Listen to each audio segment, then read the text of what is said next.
W.F. Howes presents an unabridged recording of Grave Intentions by R.V. Raman, narrated by Susheel Kumar. 1. The inflatable rubber raft careened down the river Betwa as dusk approached, carrying its 5 occupants inexorably towards the rocks and the forbidding white water beyond. The 2 boatmen at the rear deftly steered it towards the gap in the rocks as the 2 men sitting in front of them held their oars clear of the cold water. The 5th occupant, a bright-eyed girl of 16, sat at the prow, mesmerized by the approaching drop in the river. All 5 pairs of eyes were riveted to the abrupt descent and the roiling waters beyond. "Hang on!" Athreya called, as his right hand let go of the oar and clenched the taut nylon rope under his legs.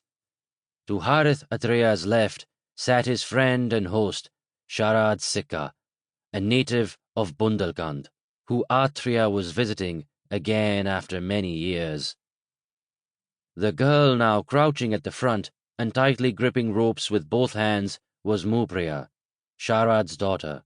The boatmen at the back watched the swirling waters ahead warily, as if expecting them to throw up a nasty surprise at any moment.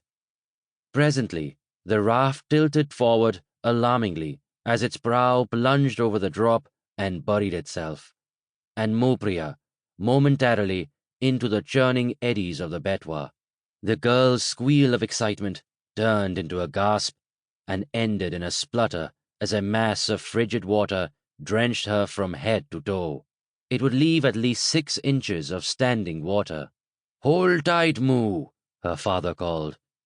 He had reached forward in anticipation and was clutching the collar of her windbreaker.